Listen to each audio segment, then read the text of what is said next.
আসসালামু আলাইকুম, আশা করি সবাই ভালো আছেন। চলে আসলাম নতুন আরেকটি ভিডিও নিয়ে।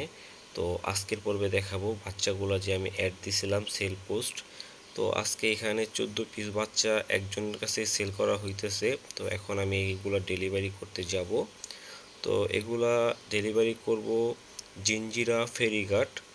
তো জিঞ্জিরা ফেরিঘাট পর্যন্ত আমি দিয়ে আসবো। আর ওই লোক আসবে নদীর ওই পার থেকে।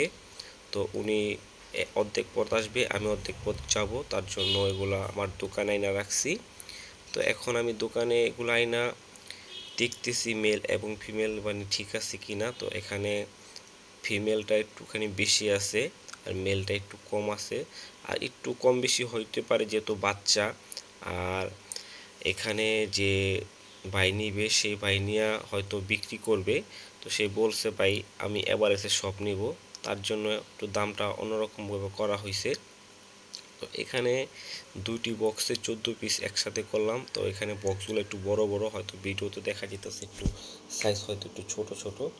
তো এখানে আমার দোকানে আমি যখন কাজ করি তখন নিয়ে আসছি, নিয়ে আইসা এটা রাখছি এখানে, কারণ যাতে ওই লোকেরও দিয়ে আসতে আমার সুবিধা হয়। বাট ওই লোক যদি আসে সরাসরি আমার দোকান থেকে নিতে পারবে, যেহেতু আমি কাজ করি এই কারণে কাজের ফাঁকে ডেলিভারিটা দিছি।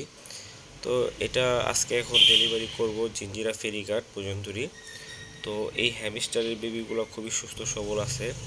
তো এই হ্যামস্টারের বেবি যদি কারো লাগে অবশ্যই আমার সাথে যোগাযোগ করবেন। আর আমি যাদেরকে হ্যামস্টার দিই জোড়া মিলাই দিই, যদি কেউ এক পেয়ার বা দুই পেয়ার নেয় তাদেরকে আমি জোড়া মিলাই দিই। এই কারণে কারণ তারা শখের বসে নিবে। আর জোড়া মিলাই দিলে তারা নিয়েও বেবি করতে পারবে। আর যদি জোড়াটা না মিলাই দিই তাহলে তারা বেবি করতে পারবে না। আর অনেকে আছে তাড়াহুড়া করে নেয়, তার জন্য জোড়াটা মিলাই নিতে পারে না, বাচ্চাকালের থেকেও জোড়াটা অনেকে মিলাই দিতে পারে না। তো এখন এই দেখেন আমার এটা কমপ্লিট। যদি ভিডিওটা ভালো লেগে থাকে অবশ্যই সাবস্ক্রাইব করে অল বেল আইকনটি বাজিয়ে পাশে থাকবেন। যদি কারো হ্যামস্টার লাগে আমার সাথে যোগাযোগ করতে পারেন, অবশ্যই যোগাযোগ করবেন।